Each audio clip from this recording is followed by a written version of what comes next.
Ladies and gentlemen, the most painful truth in human experience is not always that someone left. Sometimes it is that they left, and only after their departure did the silence begin to speak. Only after the last message was never answered, only after the final glance became a memory, only after the warmth disappeared from the space between two hearts, do we begin to understand what it meant to matter deeply to another soul. And then comes the question that burns in the darkness of the mind. If they moved on, if they found someone else, if they filled the empty space with new names, new faces and new distractions, then why does the memory remain? Why does the feeling remain? Why does the heart still echo with a presence that time itself cannot erase? There is a reason for this. Because not everything in life is replaced by addition. Some things are not substituted, some things are not exchanged. Some things are not measured by the next person who arrives. Some human beings do not simply pass through our lives like strangers on a street. They become part of the inner structure of our being. They enter the unconscious, they live in the symbols of our dreams, they hide in the architecture of our memory, and they leave behind an emotional fingerprint that cannot be copied by anyone else. That is why they cannot replace what you meant to them. Because what you meant was not merely a chapter. It was an awakening. It was a wound. It was a mirror. It was an experience of the soul. We often think replacement happens because someone else appears, but appearance is not essence, presence is not depth, attention is not attachment. A new person may sit in the old seat, may wear the old smile, may speak with the old tenderness, may offer the old promises, but they cannot recreate the precise psychological, emotional, and spiritual impact that you carried. Why? Because you were not only a person to them, you were an era. You were a feeling they had never fully named. You were the first time they felt truly seen, or the first time they felt truly challenged, or the first time they felt something in themselves that had long been asleep. And once a soul has been awakened by someone, it does not return to sleep in exactly the same way. This is one of the deepest truths of human relationships. People are not only attached to others, they are attached to the version of themselves that emerged in the presence of the other. Sometimes they miss you because you made them feel powerful. Sometimes they miss you because you made them feel innocent. Sometimes they miss you because you made them feel safe. Sometimes they miss you because you made them face their shadow. Sometimes they miss you because they could not control the intensity of what they felt around you. And sometimes, very often, they do not even understand what exactly they lost. They only know that something essential is gone. And no matter how many names they call into the emptiness does not answer. Ladies and gentlemen, the human psyche does not forget depth easily. The conscious mind may pretend to move forward. It may decorate itself with distraction. It may engage in performance. It may say the right words, post the right pictures, and adopt the posture of indifference. But the unconscious is not so easily deceived. The unconscious keeps records that the ego cannot erase. It preserves what the mind tries to dismiss. It repeats unfinished emotional patterns until they are understood. It draws the lost back into dreams, into symbols, into sudden memories, into unexpected sadness, into moments of nostalgia that arrive without invitation. This is why someone who once claimed to be over you can still be haunted by what you represented. They may never say it out loud, but internally they know. They know that not every connection was ordinary. They know that some people enter life like a storm and leave as a season. They know that some souls do not fade. They echo. And that echo is not always romantic. Sometimes it is psychological. Sometimes it is moral. Sometimes it is the echo of the truth they avoided when they were with you. Sometimes you were the person who asked the question they were afraid to answer. Sometimes you were the one who saw through their mask. Sometimes you were the one who loved with honesty in a world where they were used to performance. In that case, how could you be replaced? A performance can be imitated, yes. A mask can be swapped. A routine can be repeated. But truth has a particular weight. Truth enters the bones. Truth disturbs the carefully arranged illusions by which people live. And when someone has once encountered truth through you, every lesser imitation feels thin. There is also another reason replacement fails. People do not merely compare others to you in practical terms. They compare them emotionally, symbolically, and unconsciously. They ask not, who is better on paper, but who made me feel more alive? Who made me feel more understood? Who challenged me to grow? Who made me confront my own emptiness? Who made me feel worthy? Who made me feel chosen? These are not small questions. These are the questions that form attachment. These are the questions that decide who stays in memory and who fades into background noise. And when you matter deeply, you are not competing in a simple contest of convenience. You are occupying a place in the inner world. That place is sacred. It is not easily transferred. It is not easily replaced. It is not available to every passing stranger. Many people believe replacement is proof that they were not significant. They see the other person smile again, love again, post again, move again, and they assume their own value must have been temporary. But that is a misunderstanding of human nature.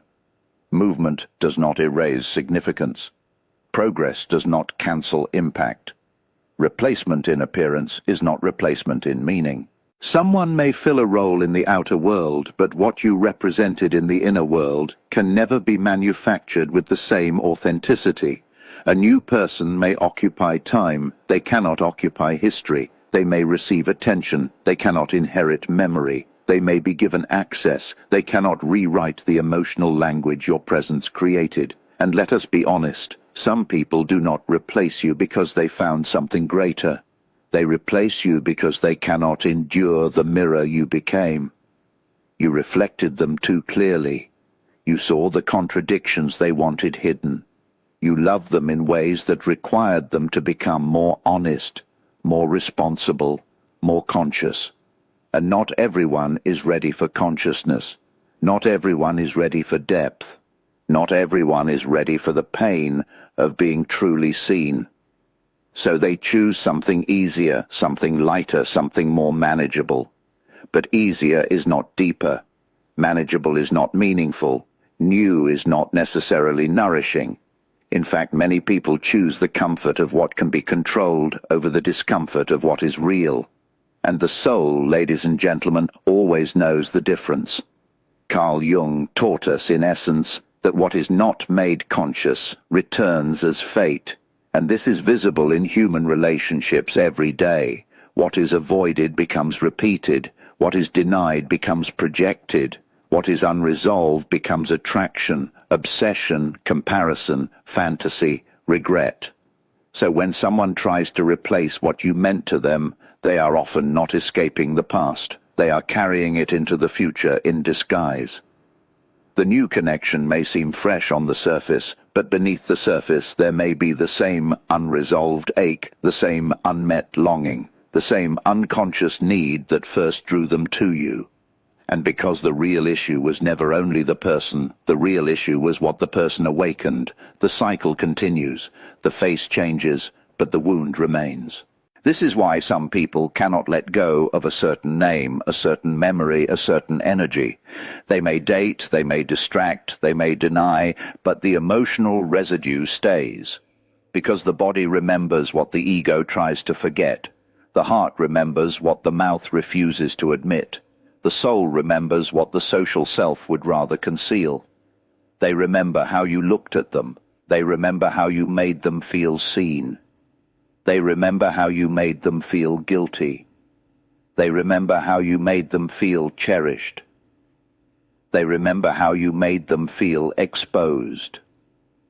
They remember the one time you were silent, and the silence said more than 1,000 words. They remember the energy.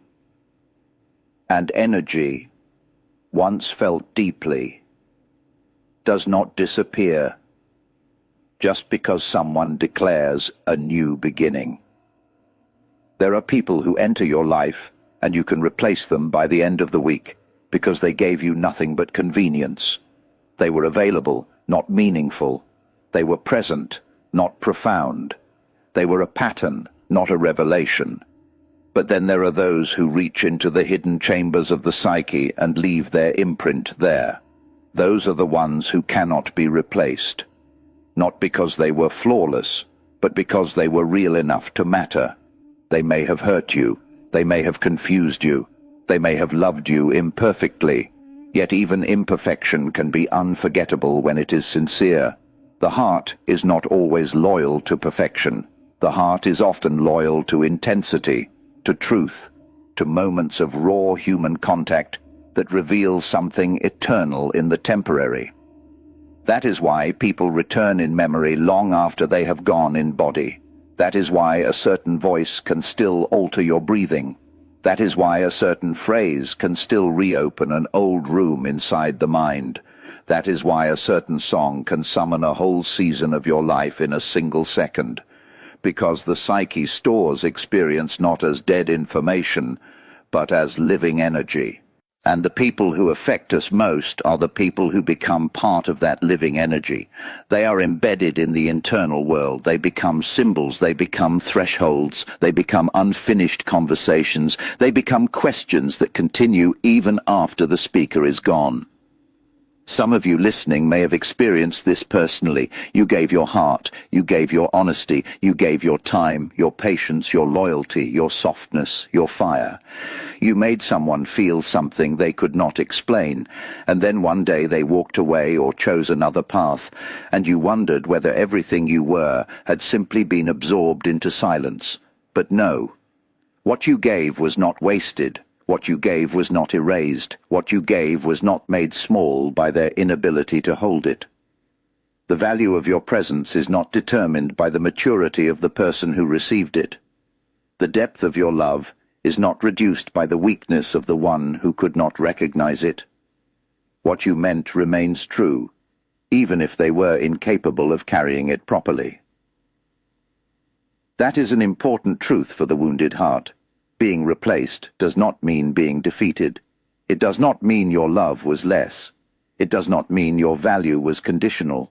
It does not mean the universe overlooked your significance. It simply means that the other person may not have had the inner capacity to honor what you were offering. And this matters. Not every failure of connection is a failure of worth. Often it is a failure of readiness. Sometimes two souls meet at the wrong emotional altitude. One is prepared for depth, the other for convenience. One seeks truth, the other seeks comfort. One desires transformation, the other seeks escape.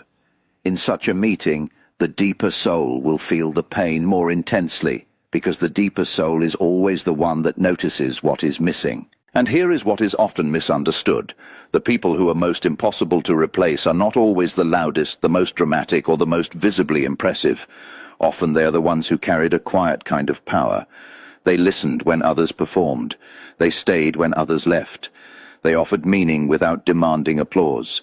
They had the courage to be emotionally sincere in a world addicted to appearances. Such a person does not need to shout to be unforgettable. Their presence itself is the message. Their absence itself is the lesson. Their memory itself becomes a presence in the life of the one who lost them. Think of it this way. There are people who fill space, and there are people who change space. One can be replaced easily. The other transforms the room. One is a matter of occupancy. The other is a matter of atmosphere. You may place a new object where the old one stood, but you cannot place a new soul where the old soul once transformed the emotional climate. This is why certain relationships continue to vibrate in memory long after the relationship itself is gone. The atmosphere remains. The psyche does not forget the weather of intimacy. It remembers the storms, the calm, the warmth, the tension, the tenderness.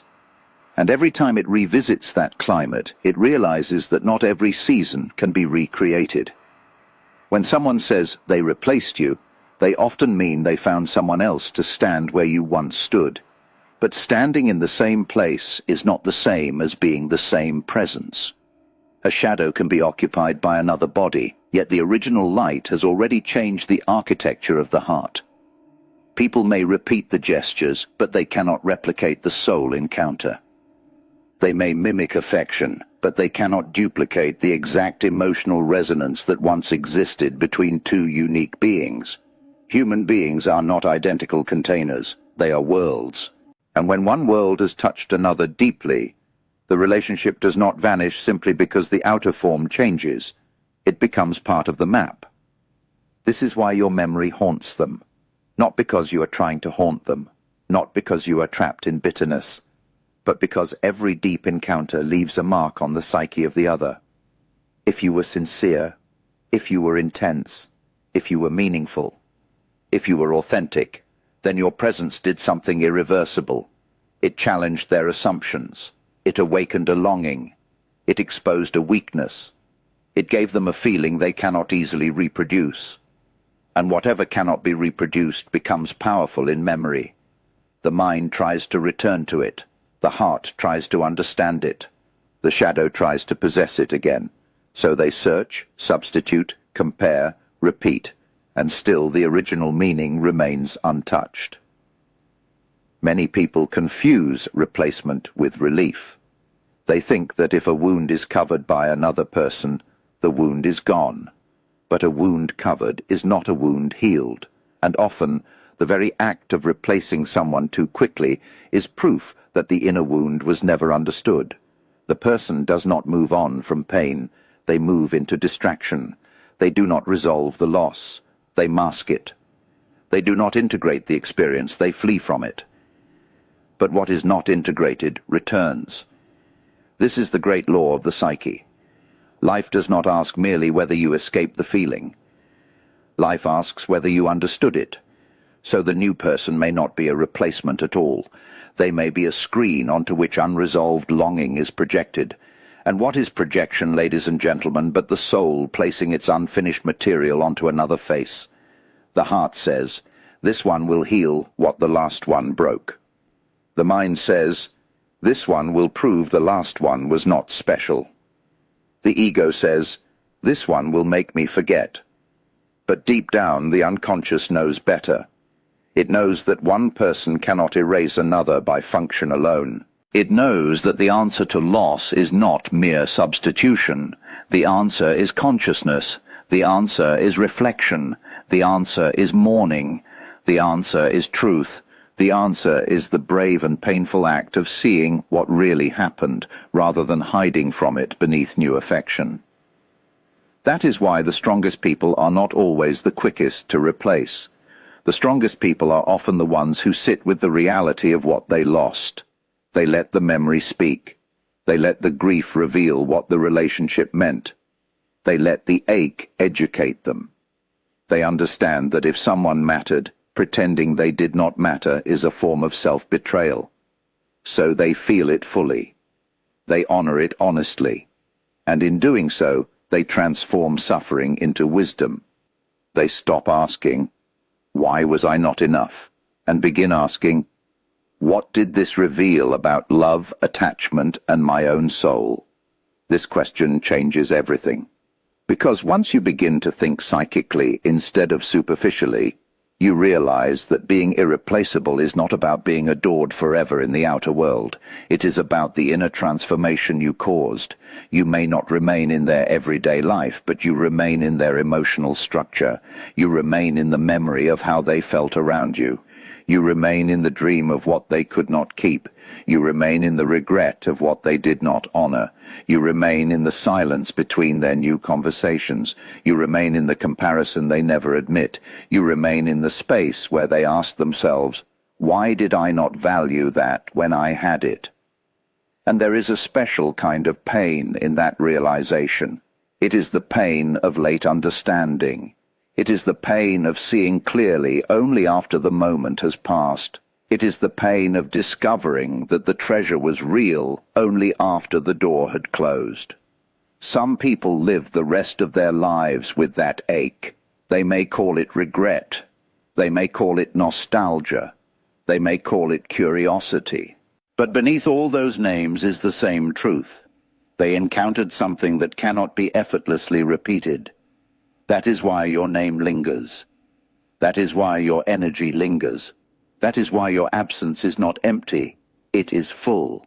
It is full of memory, meaning, and unfinished recognition.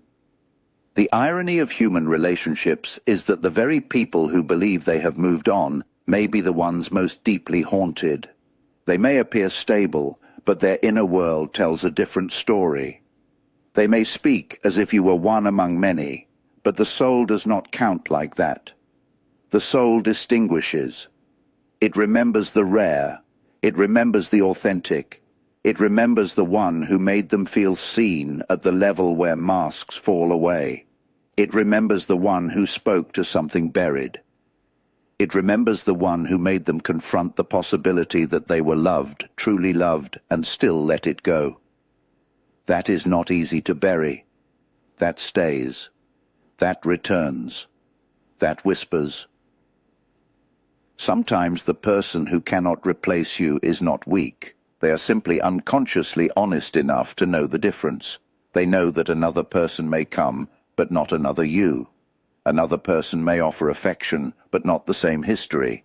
Another person may offer comfort, but not the same awakening. Another person may offer routine, but not the same soul impact. And so they live with the gap. They learn to decorate the gap. They learn to explain the gap. They learn to survive the gap. But the gap remains, and the more they try to cover it, the more it reveals itself in the quiet moments, because silence has a way of exposing what performance hides. Let us also remember this. Not every absence is a loss, and not every loss is a punishment. Sometimes life removes you from a place that could no longer contain your growth. Sometimes being replaced is simply the universe refusing to let your value be reduced to convenience. Sometimes the person who cannot replace you is actually being forced to face their own lack of readiness. And that is not your failure, it is their lesson. Your job is not to shrink yourself so that someone else can feel comfortable. Your job is not to become ordinary so that someone else can manage their guilt. Your job is not to become forgettable so that someone else can live without discomfort. Your job is to remain true to the depth that made you who you are. Because the truth is, people do not lose you only when you leave. They lose you when they fail to see you while you are still there. They lose you when they take your depth for granted. They lose you when they assume your patience is infinite. They lose you when they confuse your tenderness with weakness. They lose you when they think your presence is guaranteed.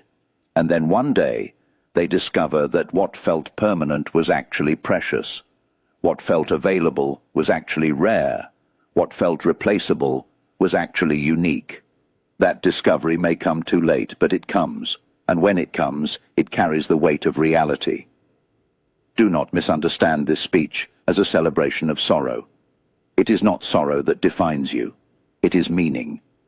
Sorrow may accompany meaning, but sorrow is not the master. The deeper truth is that you were capable of touching another soul in a way that left consequence. That is strength. That is presence. That is authenticity. A shallow life leaves shallow echoes. A deep life leaves deep ones. If someone still feels you after you are gone, it is because you existed with substance. You were not disposable.